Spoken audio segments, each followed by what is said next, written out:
everyone. You're listening to Sinister Spotlight here on Mephisto's Castle. As you all know, I am Jose, and for today's episode, very, very honored as I always am to have a special guest to discuss film with us today. It is none other than Max Cheney from the Drunken Severed Head blog, which all of you know is a Rondo award-winning blog, very much deservedly so, and it's hilarious almost all the time. No, I'm kidding, of course it's hilarious all the time. And very happy to have Max with us tonight to discuss a film of his choosing. So Max, thanks for crawling over to your computer board to talk with us today about your film. Well, thanks a lot. Before we begin, I just need to pour a little drink, if you don't mind. Oh, sure, that's no problem whatsoever. I get the feeling that probably won't be the last one for tonight, so fill yourself up. Okay, and all right, I think Oh, I'm ready to go here. okay. Sounds like we're gonna have some very interesting conversations. I wish I had a drink of my own, but you're probably drinking enough for the both of us. So I guess without further ado, we can proceed. Would you mind just letting some of our guests know here what exactly the film is that we're going to be discussing tonight? Well, I picked the 1985 film Dreamchild, which is a film not a lot of people have seen or discussed, but it's one of my very favorites. It's a film starring Ian Holm, everybody knows from the Lord of the Rings films and Of others. course, yeah. And it's about Alice in Wonderland, among other things. And it's a drama with dark fantasy elements in it. I just think it's a wonderful, wonderful picture. It got released over here. It was made in England. But though it got a lot of critical praise, it was not a big hit.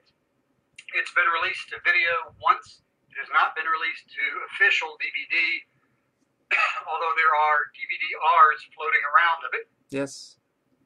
And what else would you like me to tell you?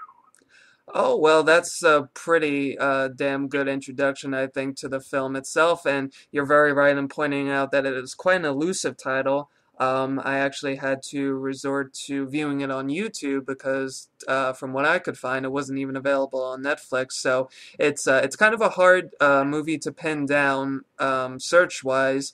But like you say, it's a wonderfully complex and very mature film for one that's dealing with what some may pass off as kind of children's fantasy since of its connection to the Alice in Wonderland tale, but it's a very, very smart film from what I viewed, and I'm quite surprised to see that you actually picked it. Not that it's smart, but just because it's a film that I wouldn't have expected you to have been a fan of. Well, I'm glad you're not questioning my intelligence. Oh, no, never. Well, that's good. Well, it's a fantasy film in much of the telling. Sometimes it's a factual story and a realistic story, and at other times it goes into fantasy. But the fantasy has dark elements in it. Quite. There's a dark side to the factual story that they're telling. Mm. So it's not really such a surprise for genre fans. I think it falls well within the genre category of something dark, and I'll describe it to you. Oh, of course, yeah. It's a film written by Dennis Potter. He was also one of the executive producers. Dennis Potter is more famous for several other things, such as the Steve Martin movie Pennies from Heaven, a movie starring Sting called Brimstone and Treacle, a movie with William Hurt, Gorky Park.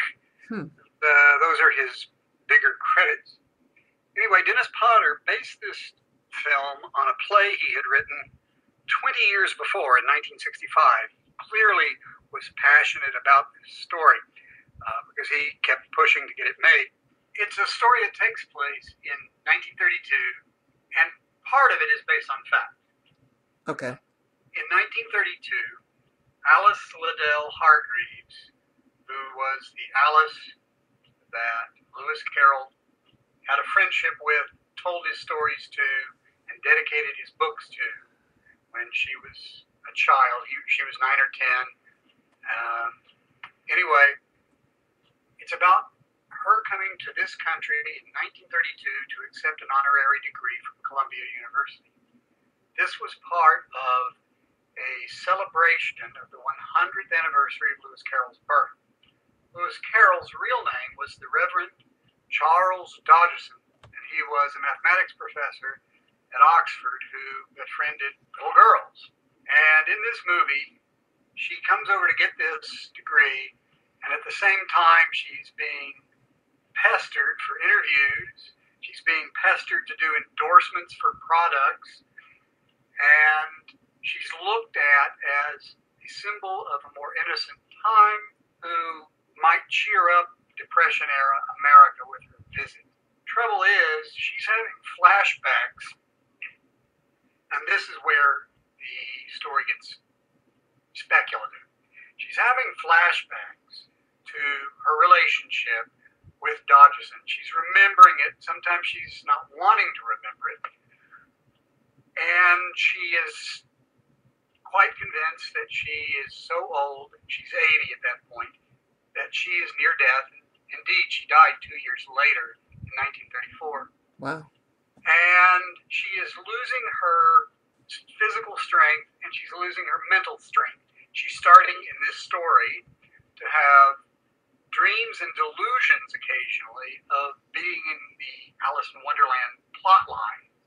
And she's encountering the Mock Turtle and the Griffin and the Mad Hatter and the Dormouse and the caterpillar that smokes the hookah. And it's just very bizarre.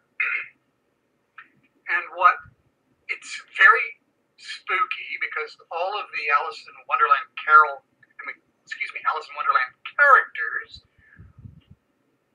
the way they're presented, they're very creepy looking. The March Hare has yellow broken teeth, and the Mock Turtle looks like it has the mange, and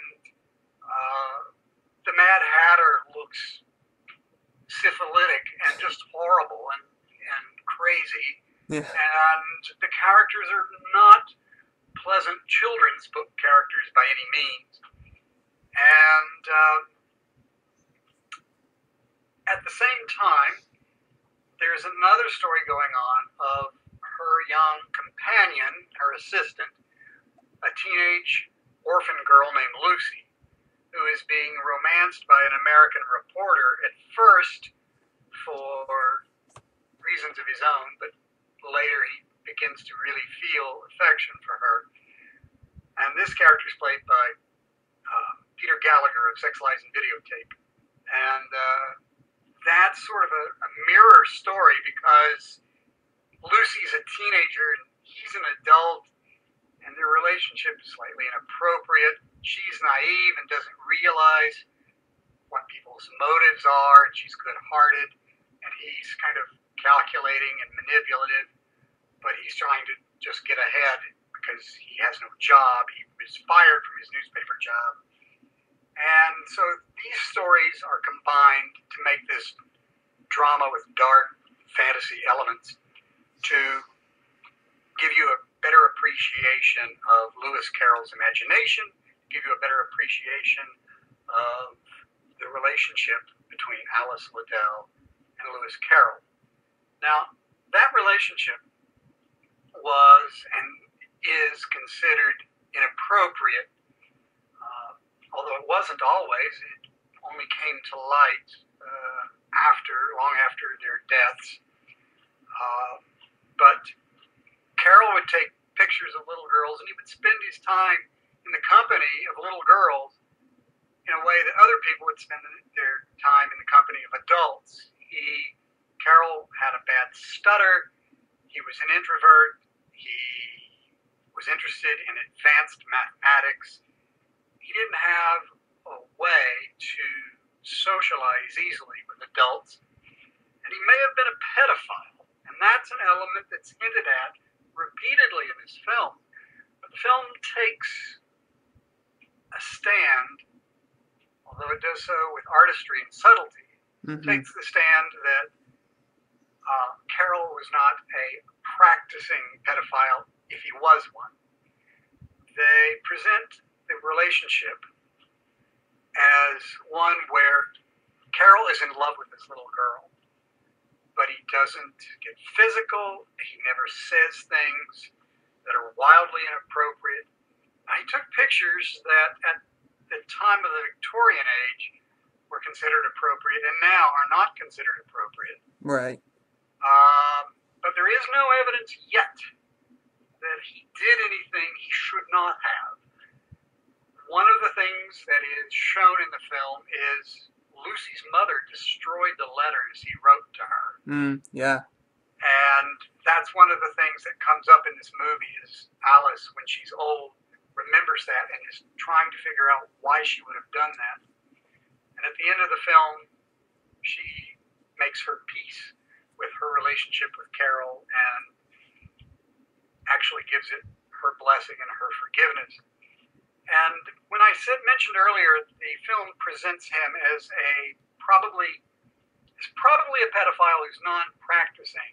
That touches on a concept that we don't talk about today.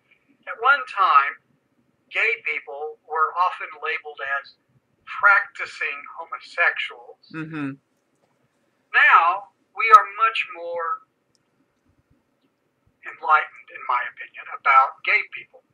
But it's been within my lifetime that homosexuality was considered so evil a thing to be that if you were a homosexual person who acted on your orientation, who had a relationship with members of your own gender, and I mean a physical relationship, you were called a practicing homosexual to distinguish you from somebody who was ashamed enough not to act on those impulses and on your romantic or sexual inclinations. Right. And so that's what I mean when I say Carroll is presented as somebody who is a non-practicing pedophile, which is a very transgressive thing to do. That's a topic that we still don't like to talk about in calm tones, and we're much more careful to keep our children safe from pedophiles, who we know are predators. But the idea that somebody might not victimize someone despite their orientation is not something we talk about. And so this film, in some ways, like I say, is transgressive, more transgressive than, I don't know, Nightmare on Elm Street or Saw or something. Saw is considered transgressive. The Human Centipede is considered transgressive. Well, so is this film. But it never gets disgusting. It never gets horrible. It just gets a little uncomfortable maybe sometimes. Right. There's a scene where Carroll is clearly trying to express to Alice, and she can't be more than 10 or 11 in this scene. Yeah. She's trying to express that he's in love with her without telling her that, but just to tell her how much she means to him. And she's distracted by all kinds of things. She's a kid. She's not picking up on the subtleties. Yeah, exactly. He gives up knowing that he can't really say what he's thinking. So, anyway, now I'm going to stop with all that description. I want to hear your reactions to it, scenes that stood out in your mind, surprises it had for you, blah, blah, blah, blah, blah. Oh, sure, of course. And yeah, you really detailed that, perfectly. You pointed out some things that I found particularly interesting, or as you say, transgressive. And I want to touch on the main factor that you brought up, these undertones of pedophilia. And it's you say that it's transgressive, and it's funny because it is, but it's transgressive for the almost the exact opposite reason that people popularly think of a film being transgressive. Usually, like you mentioned in your examples of Saw and the Human Centipede, people associate a work of art being transgressive by going to the extreme. Yeah, that's, what I would think most people would associate with it anyway, particularly with genre type films. But this film, Dreamchild, is transgressive in the fact that it's almost completely subtle in its depiction of something that's, still, of course, a pretty strong cultural taboo, being pedophilia, of course. And it's completely interesting to see it be depicted in such a way. It's almost as if it's as dignified as the subject will ever come to be in cinema. Just the fact that it's never played for lurid detail, or it's never exploited. You you know like like you've mentioned, you clearly see Holmes' character as Dodson struggling with these feelings that he's having. You just see it in his face, and there are wonderful moments where you see that come to light. There's one moment where they're in a dark room, basically this little closet space, and he turns the red lamp on, and he's just standing there staring at Alice, and there's just this moment where they're kind of staring back at each other, and you know what he's thinking. He's trying to find a way to express his feelings, but he just can't. He can't bring himself to it, not only because he lives in the times that he does, but as you mentioned, Dodson as a person was just so shy. He was an introvert, and he had a stutter that, of course, made him uncomfortable in social situations. So it's really a testament, to the film's writing and Holmes' performance as Dodson, just how uh, completely sympathetic they make this character who, as far as we're concerned, definitely had strong romantic feelings for a small girl, basically. So it's completely different and interesting and refreshing to see such a dark and forbidding subject as pedophilia kind of being depicted in that light, I think. Certainly, Ian Holm gives, as you noted, a really nuanced, layered performance. Yeah. He's really good as this extremely self-conscious, tortured character from history. And if you're a Ian Holm fan from Alien and the Lord of the Rings films and the other things he's done, you really like this film because it's really his. It's really one of the films that has his best performances. Oh, of course. It's certainly one of the few films that has him as the star, or as the co-star, as the case may be. And I can't recommend it enough to people who like Ian Holm.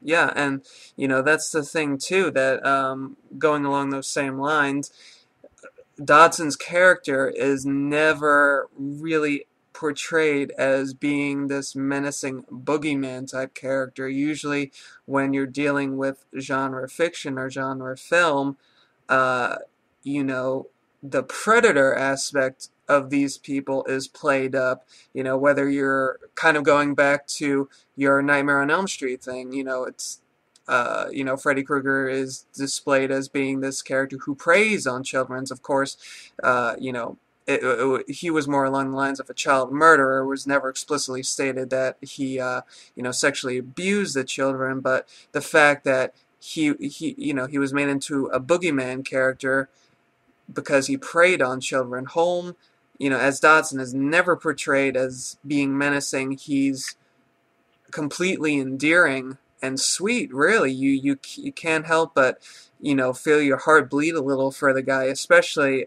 one of the more powerful scenes is the moment by the lake where Holm recites the little song from Alice in Wonderland. I don't know the name of it, unfortunately, off the top of my head, But as he's singing the song, his stutter comes up, and he's having a little trouble getting through it. And there's Alice there with her sisters and her future husband, Hargreaves, all them as young adolescents, and, they can't help themselves. They start to giggle at his stutter. They find it kind of amusing. And you just see, you just see, Carol basically becomes so deflated because here's this, this family, this girl that he loves very, very dearly, laughing at him, and it's almost on that same level as the type of pathos you would feel for it seems like a weird comparison, but it's basically the same type of pathos you would feel for the Frankenstein monster. They so badly want to be accepted and, to be looked upon as an equal, and the monster's case, of course, it's his outward hideousness that keeps him from, being a valued member of society. But even something so almost mundane as a stutter and a little bit of shyness makes it so hard for Dodson to, become one with the social club, so to speak. And, it's something so everyday that even if you don't have a stutter or something like that, you can't help but sympathize with him because it's such a real everyday thing, and knowing that he can't be himself amongst other people just makes you really feel for the guy, I think. Yeah, there's an earlier voting trip where Carol's character is looking at the little Alps and she complains, and everybody pretends her complaint makes no sense. The mother, by the way, it's in the boat as the chaperone along with another minister. The mother is played by Jane Atcher, who fans remember from Mask of the Death. Right. Anyway, Carol's looking at Alice, and Alice gets uncomfortable, and she splashes water in his face. Yeah. And the adults act shocked at her rudeness, and then are upset when she gets up to make up for it by taking off the little lace handkerchief and wiping his face off with it, and he's clearly spooked by the whole thing. And they tell her to sit down, and he can use his own handkerchief, and it's an odd but touching scene. The elder Dodgerson later is heralded in the film by the scenes with the older Alice. And some of those scenes just heartbreaking. Yeah. Alice turned into this very stiff, moralistic, proper, and sharp old lady who is beginning to realize just how hidebound and old in spirit she got. And she's frightened by initial signs of dementia that are beginning to hit her. Now, whether that happened in real life, I don't know. But anyway, in this story, and she just frightened. And it's a subject you never see in film. This is very to present an old woman and her concerns, fear, growing self-awareness, bothering her in such bizarre tones, bizarre scenes as suddenly she's back in Wonderland as an old lady and tormented by these characters. This is fresh and original. It's dark in its own dramatic way. And I found those scenes spooky and touching at the same time. Yeah, they really are, and it's something that I am always fascinated with, especially when it's depicted in film, because that's usually when it's confronted, is the darkness that's almost kind of inherent in fairy tale type stories. Alice in Wonderland, certainly fits the profile of being a fairy tale. It's just kind of, nuanced with Carol's love for, puns and absurdity, of course, but it's still a fairy tale in essence, nonetheless. And it's something that I have always found, just interesting, because usually when you think of fairy tales, you think of the bedtime story that you read to your children before night, and it leaves them with, sweet dreams of these faraway lands and people, and, it's just a good old time. But when you look at original versions of, say, like the Grimm fairy tales, they are indeed very, very grim. There's like brutal killings and abandonment and abuse and cannibalism in some case, just very violent deaths and just a lot of dark stuff that you wouldn't initially associate with what people regard as children's tales. And I think it goes a long way in saying how complex fairy tales really are. There's a lot more going on in them than people may take them granted for.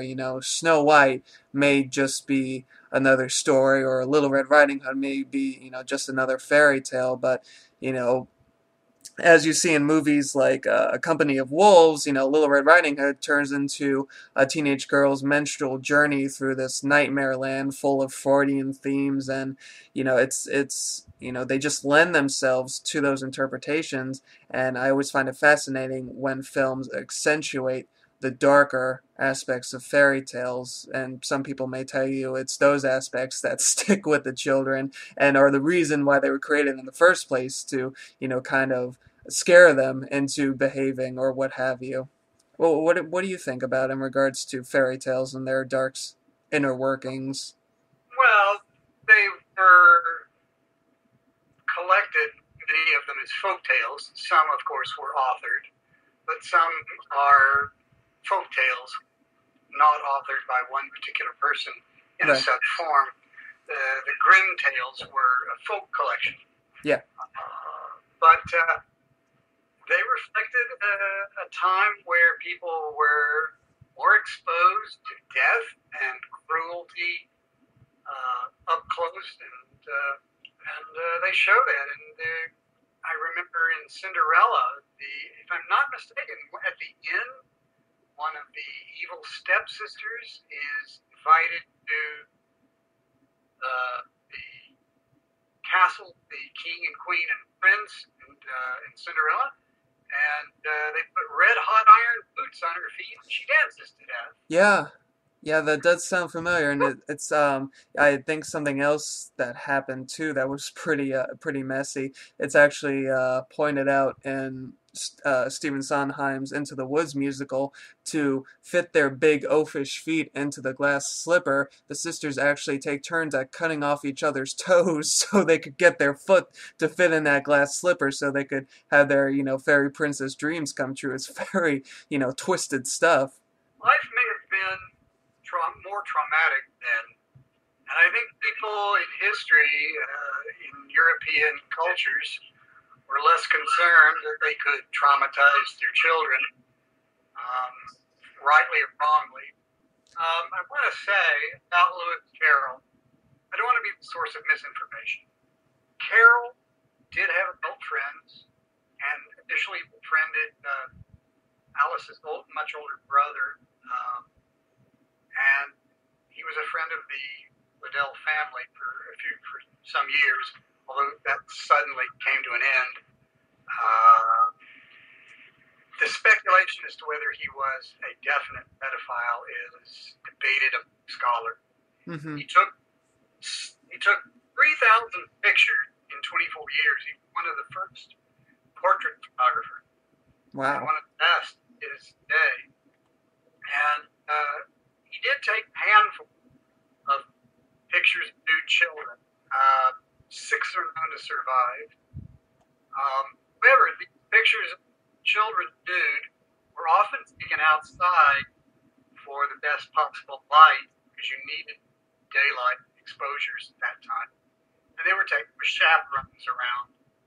So Victorians saw taking pictures of children nude differently than we take them now.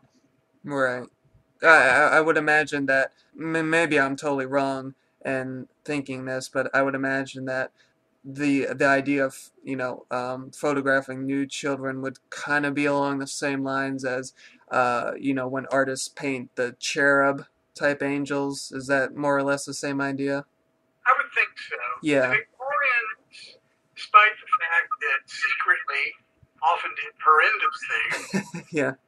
Publicly, they could not bring themselves to believe that people were capable of horrible, horrible things. And you just assumed that people's motives were innocent until proven otherwise. And that's even changed somewhat in my lifetime. Mm. Many people my age easily remember being let out to go trick-or-treating without a chaperone. And we just didn't assume every stranger was possibly a creep of some kind, a murderer, potential murderer, or what have you. It's better to be informed, aware, naive, and taken advantage of.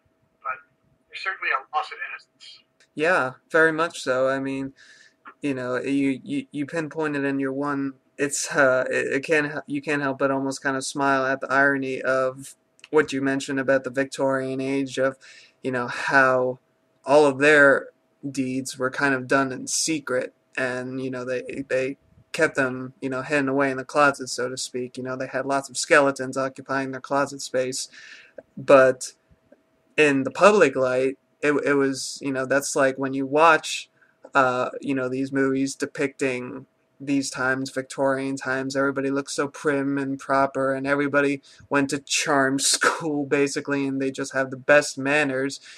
And, but on the flip side of that, not in all cases, obviously, there were good people, but there were also bad people that just had to hide their indiscretions. And I guess that's why, somebody like, not to get too off topic here, but I would guess that's why somebody like Jack the Ripper, for instance, made such a big cultural splash, no pun intended, sorry, because those crimes were so horrible and so vicious, and they were out there for everybody to see. And it's like the skeletons came out of the closet at that point. It was like there was no closing them up and hiding them anymore. They were being dragged out for all the world to scream at. So it's in a way, a movie like Dreamchild can't help but make you wonder about the possibility of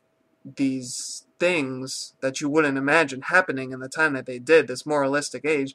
It makes you stop and consider if something like, pedophilia or murder or anything like that could happen in a time like this. And the answer is, of course, it just wasn't quite as publicized as it is these days. Not everybody was afraid of their neighbor, back during these times. So, movies like Dreamchild certainly aren't made to make you pessimistic about the past. They don't want to, make you think that, oh, horrors abounded at, all these different points in history, but it opens your mind to the possibility that, bad things have always happened. They just might not have come out in the daylight so quickly as they would in our day and age.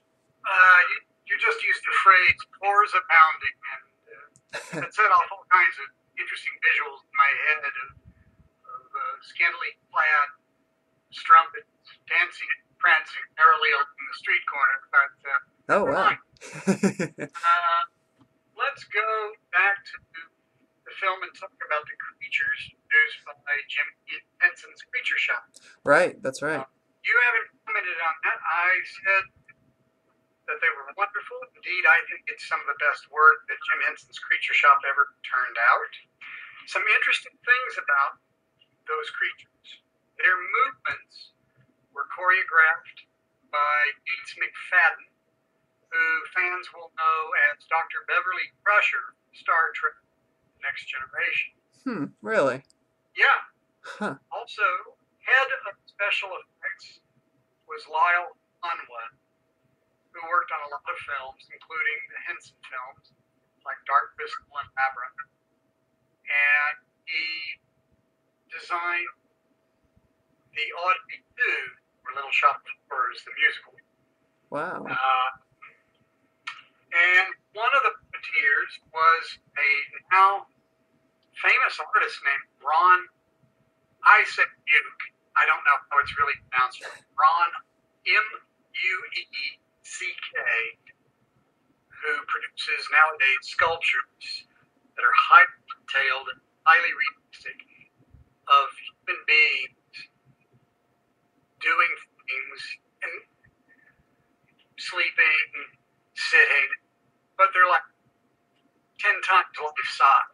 They're Wow. huge and they're bizarre, unusual, and wonderful, and ever so slightly creepy. And I talked about this artist on my at Drunken's at Bed. But why don't you tell me your reactions to seeing this work by the shop? Was it what I told you it would be when I recommended the film to you? Well, I don't personally recall anything being explicitly told to me beforehand about Henson's work on the film. You might have, but for whatever reason, I might have forgotten it. So it kind of came as a surprise when I came around to finally watching it.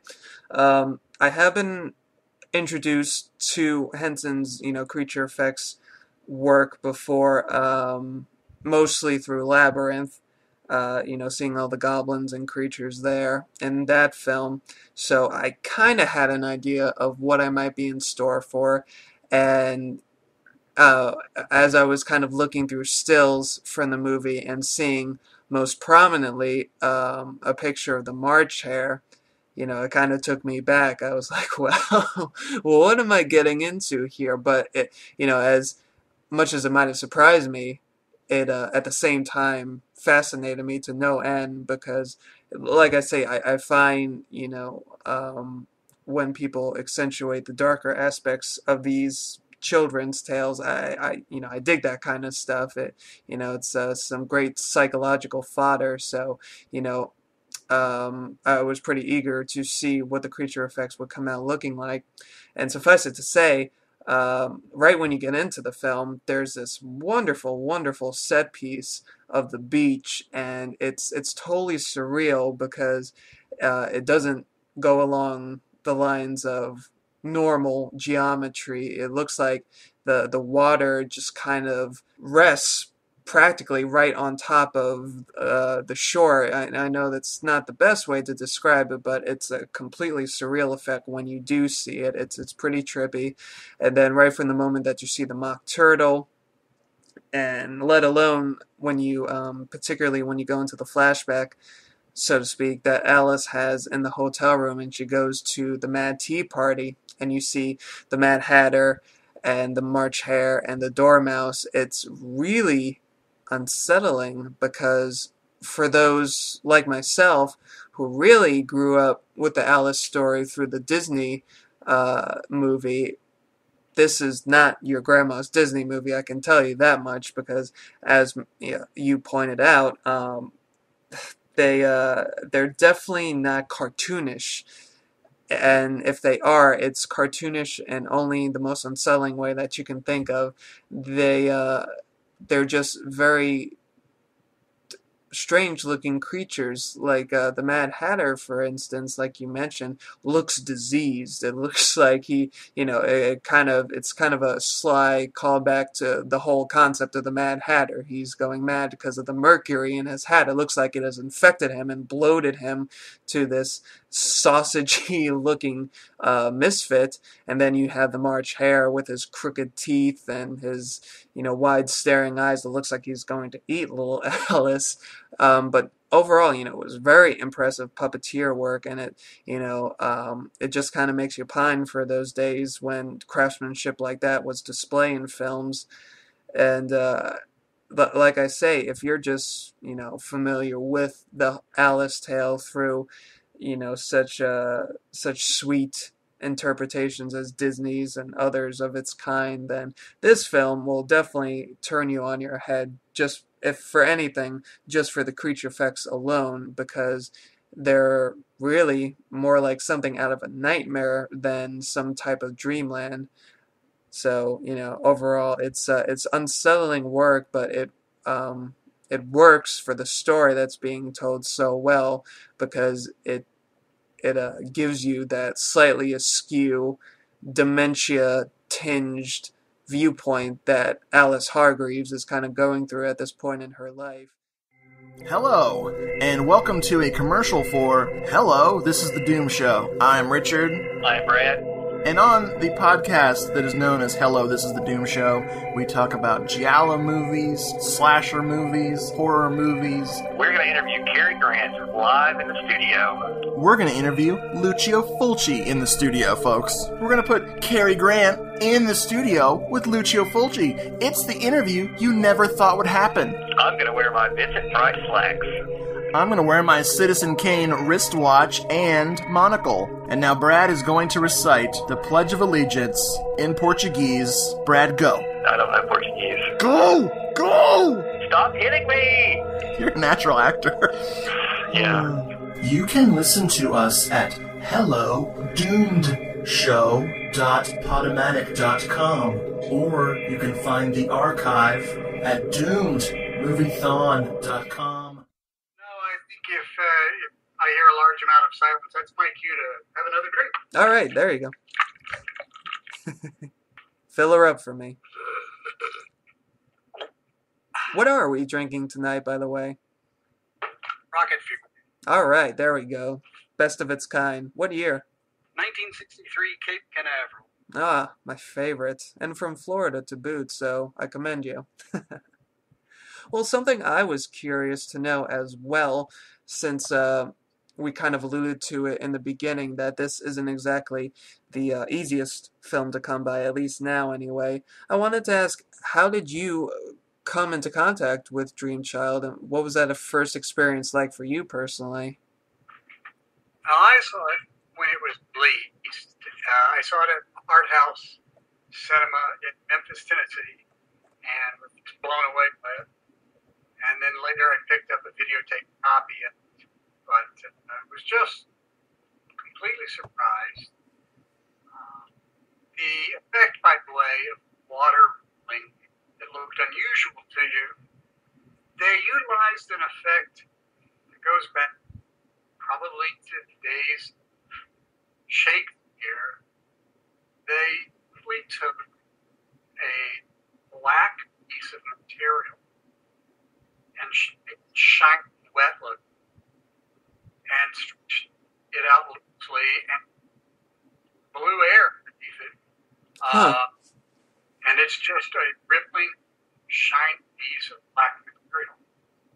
And with that nighttime scene set on this little island or jetty, where Alice is talking to Nocturnal and Griffin, that's all set. And because it's at night, there's not a lot of direct light on the water, so it sort of gives it mysterious, and it looks great. See, I wasn't quite sure what it was. I had the feeling that it was probably a really simple effect that I couldn't wrap my head around. But yeah, like you say, it just produces this marvelous effect, and I just love that whole set of the little island, because it looks like it's just at sunset, and you see these storm clouds kind of gathering in, and it's just a wonderfully expressionistic looking set, and just something to marvel at and appreciate, as simple as it may be in effect. That's incredible. I'm more impressed by how a simple handmade effect like that looked than I would be for all of the effort that would go into a CGI effect that was more detailed, perhaps. Oh, of course. No, you're exactly right. It's, simplicity can be so sweet sometimes, and if you're a doubter of that philosophy, then just take a look at a film like this, or any of those scenes in particular. It's just, in its ambiguity, it leaves enough room in your imagination to kind of fill those gaps in that might have been left open from this simple effect that was being produced, but in effect that that just makes you imagine something so much greater. It just kind of gives you enough to imagine something greater, as opposed to, like you say, being so immensely detailed that you don't have to think while looking at it. And the fact that it's so simple and allows you to basically you fill in the creative gaps, it makes it seem that much more elaborate when really in actuality it isn't. So it's a marvelous, marvelous effect, and so simple it seems illegal. It's wonderful. I just love the ingenuity on display with the puppets and with the Yeah. sets. It can't have been a huge budgeted film because it was all shot in England um, by a smaller company, I believe. But in any case, it didn't have a huge budget, but it looks good. Yeah. And No, no, it it's looks absolutely great. such a clever and interesting and thought-provoking film that it doesn't matter that it isn't a big budget film. Exactly, and it's funny that you actually mentioned it in your introduction to the film. When I was watching it, I couldn't help but be struck by how theatrical the movie really was. You say that this was a play that Potter had been developing for the longest time. I got that feeling. It was so, I couldn't help but get the idea that this does seem like it's something that would be produced for the stage because of how simple it is. I mean, I could instantly imagine, that little island taking up a corner of a main stage, just being the little stretch of sand and the rippling waves. Again, you make the allusion to Shakespeare. I mean, this is a very highly theatrical piece with the type of cast that you would see on the stage. Every role counts that you see in the piece, which is something that's very important, in regards to theater. Not that I'm any authority on the subject, but I couldn't help but be taken by how much of a theatrical looking and sounding piece that it was. Well, speaking of theatrical, the actress Coral Brown, who plays the older Alice, Yeah, had been a stage actress, and she was criticized sometimes for her brassy and theatrical and slightly stiff acting in other things. But here, she was widely praised for her very subtle performance. Pauline Kael, at that time, was one of the people most impressed with her performance and the movie, and praised it highly. And right now, I'm trying to find where I saw comments that she made, but you talk amongst yourself or something like that. Let's see here. By the way, Coral Brown was awarded the London Evening Standard, that's a paper there, their British Film Award for Best Actress for her performance. nice, very nice. Yep. Pauline Kael said, "Nothing I've seen Coral Brown do on screen had prepared me for this performance. In the past, she seemed too bullying a presence. She was too stiffly theatrical for the camera, and her voice was a blaster. Here, as Mrs. Hargreaves, she has the capacity for wonder of the Alice of the stories, and when she's overtaken by frailty, her voice is querulous and fading." Anyway, just wonderful. Oh no, that's a wonderful critical anecdote that you just related there, and I mean I can't agree with it more. I can see how some people might have felt her presence to be a little jarring in, say, other movies, maybe even Theater of Blood, which, funny enough, of course, also deals with the stage. Um, but well, like Pauline Kael mentioned, it's almost as if she fits perfectly into this role, possibly being because the character of Alice in this story is a callback to a time where people kind of acted like that, more or less. They had slightly stiff and sharp mannerisms that in our minds kind of relates nicely to stage acting. So, it seems almost natural for Alice, who is, not to put it harshly, is a relic from another time to act in the way that she does. So it's believable.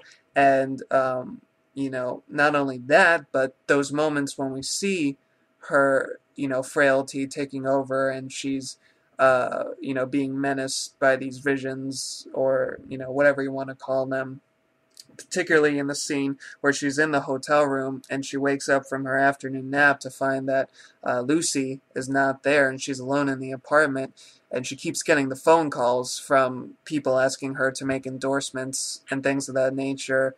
You see how just bewildered and scared she is, even by, it seems like she's just afraid of the phone in general, just because, it's something that is probably relatively new to her, and the fact that people are making such a big fuss of her and, calling her on the telephone and she's all alone. You see her, her weakness come through, and it's completely endearing when, you see this poor little old lady who just can't make sense of this, crazy loud world she's in. It's practically like she's in Wonderland, which is, I think, a correlation that Potter does make, because Alice Hargreaves in the real world just makes several allusions to how everything people say to her just doesn't make sense. It's all nonsense, which is, of course, what the Alice character in the book says of the Wonderland characters. Everything they say just doesn't make sense.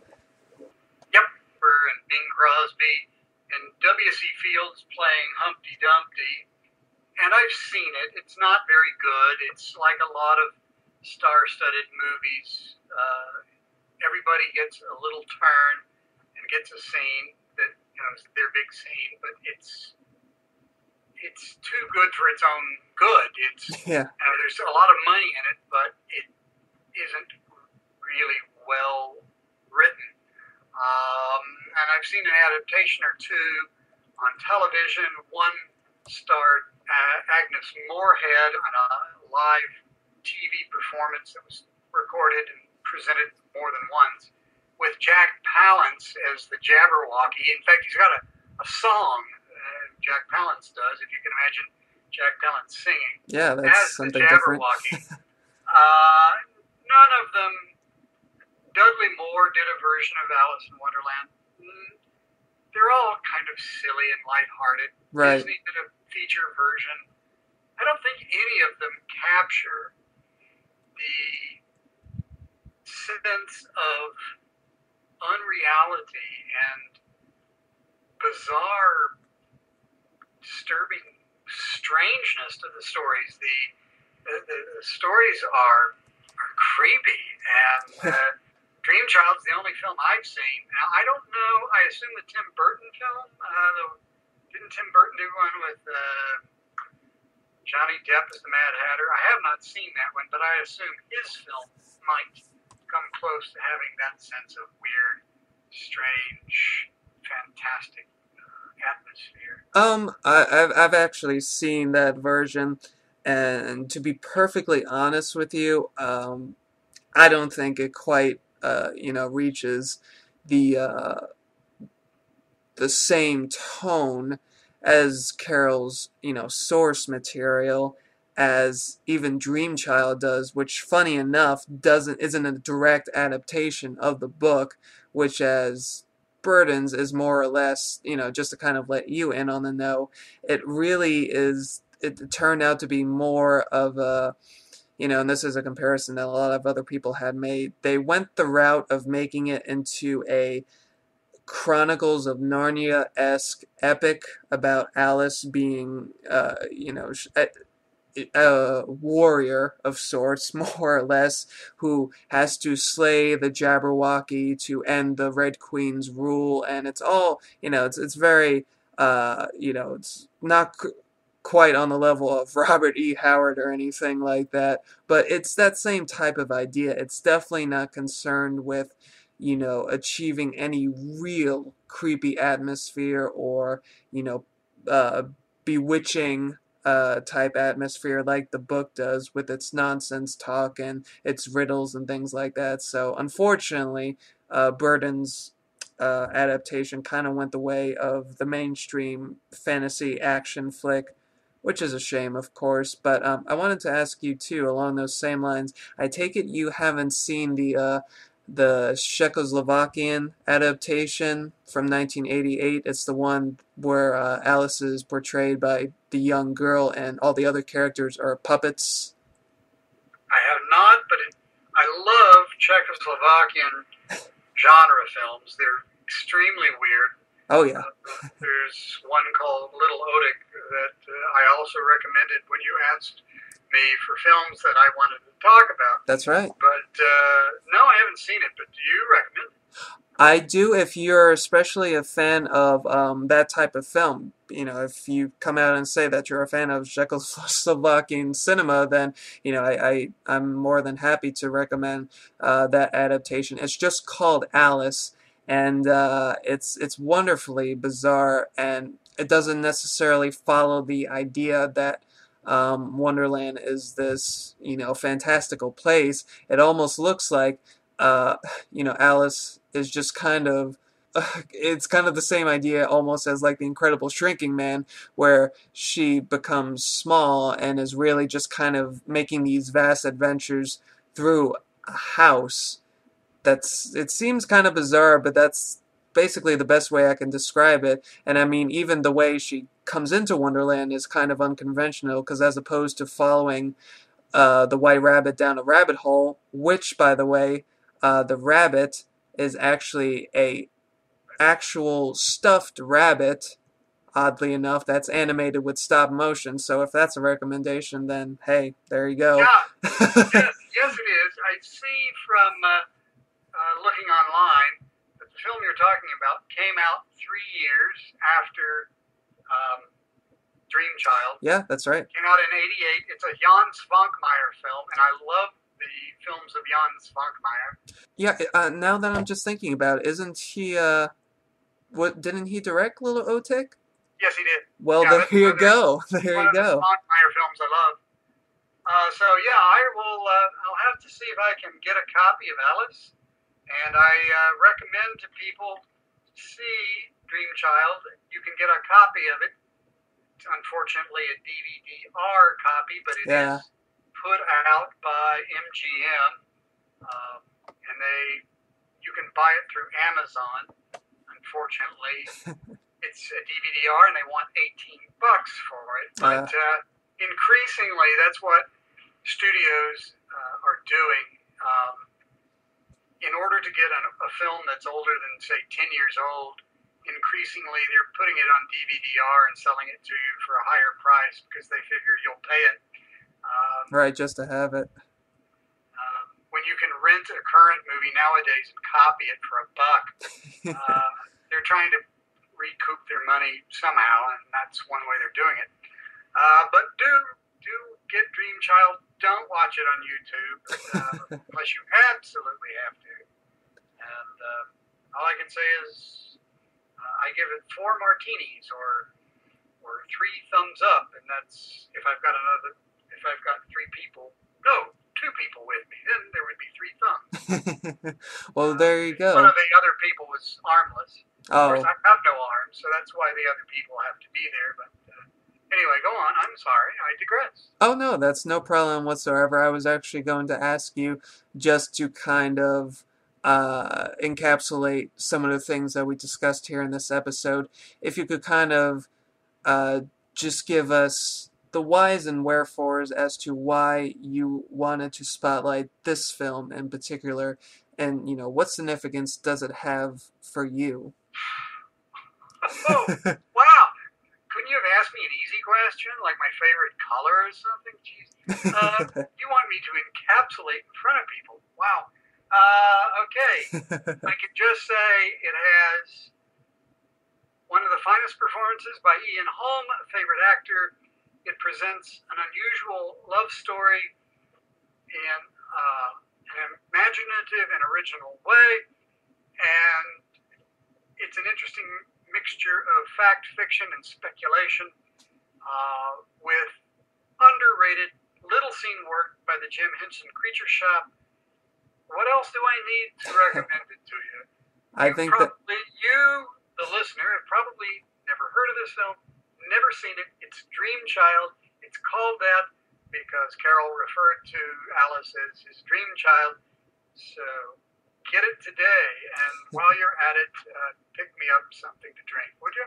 hey, there you go, and that's damn good recommendation if I ever heard one. And if, like me, you hadn't heard of the film before, I can only personally recommend it as much as possible because it's a surprising little film that unfortunately has kind of gone under the radar, and I think genre fans deserve to indulge in something as unique and just complex as Dreamchild. So, as Max said, it gets three it gets three thumbs up from me, and as you can tell, I've been sipping sneakily a little bit of Max's rocket fuel. So, if you excuse me, I'll probably go to the bathroom soon to get rid of this. But Too much information. sorry, but yes. Which reminds me, there's a question you've never asked me that I've been patiently waiting for.